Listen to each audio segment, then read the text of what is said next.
O Tazil é um sistema que ele tem sido construído há mais de 20 anos.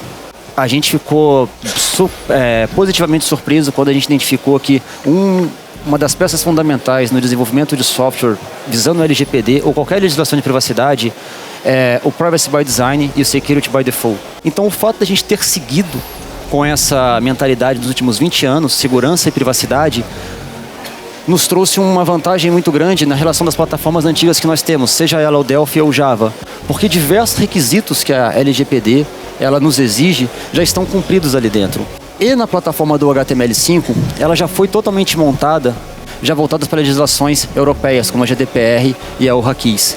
Então ela já oferece, além dessas features naturais do Java e do Delphi, neste momento a versão já está pronta, totalmente adequada para a LGPD. O nosso controle de quem viu a informação e aonde, e as tentativas de acesso àquela informação, eles são extremamente detalhados também já no HTML5. Eu consigo saber qual integração foi utilizada, em qual momento aquele dado do paciente saiu do meu sistema e foi para um sistema terceiro. O Tazil ele vai mapear para onde eu enviei aquela informação. Então, se eu tenho uma integração com um laboratório externo, por exemplo, eu envio a coleta do sangue e eu transfiro alguns dados para aquele laboratório processa e me devolve o resultado. E esse dado vaza. Mas eu tenho minha cultura de privacidade estabelecida, o meu sistema estabelecido, parametrizado, e eu tenho certeza que quem vazou a informação foi aquele laboratório ou aquela clínica externa. Qual é a minha responsabilidade? E perante o titular, a sua responsabilidade é a mesma do que se o dado tivesse vazado da sua base.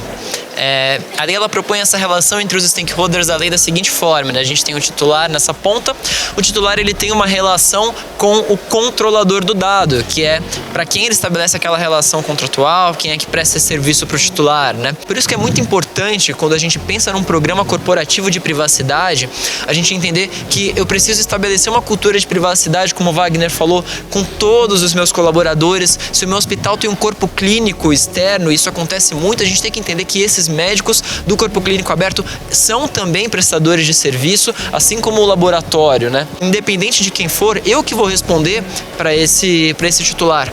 Então, quando eu faço um programa de privacidade, eu tenho que incluir esses parceiros estratégicos e entender, será que eles também estão se adequando à lei? Será que eles já têm uma política de proteção de dados estabelecida? De fato, o controlador ele é o responsável. Agora, se ele estabeleceu um ótimo programa de privacidade, se ele tem uma série de ferramentas que indicam um indício desse não vazamento dentro da instituição, pelo menos a gente acha que a sanção da autoridade vai ser menor em cima do controlador, né?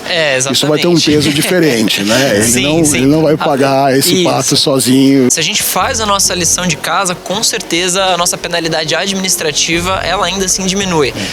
Só que a gente tem que lembrar muito que a lei, ela fala de sanções administrativas, mas ela também fala de responsabilidade civil. Em 16 de agosto de 2020, quem não vai esperar nada da autoridade vão ser titulares de dados, vai ser Ministério Público, vão ser sindicatos, vão ser órgãos de classe. Todos esses stakeholders, eles vão estar preparados para poder apresentar notificações, para ajuizar a ação, se for individual, no caso do titular de dado que se sente prejudicado, ou ações civis públicas, no caso desses órgãos. A gente conhece alguns casos, inclusive instituições de saúde, onde já estão testando a instituição. Já estão pedindo exclusão dos dados, já estão pedindo detalhamento sobre os tratamentos. No HTML5, nós temos uma feature onde, enquanto esse assunto está sendo discutido, a gente consegue manter esse paciente em quarentena. Então, eventualmente, numa discussão, esse paciente ele desaparece das pesquisas. Lá na frente, após uma decisão, como a gente imagina que a ANPD vai regular esse tema, a decisão for tomada, a gente pode estar excluindo ou não.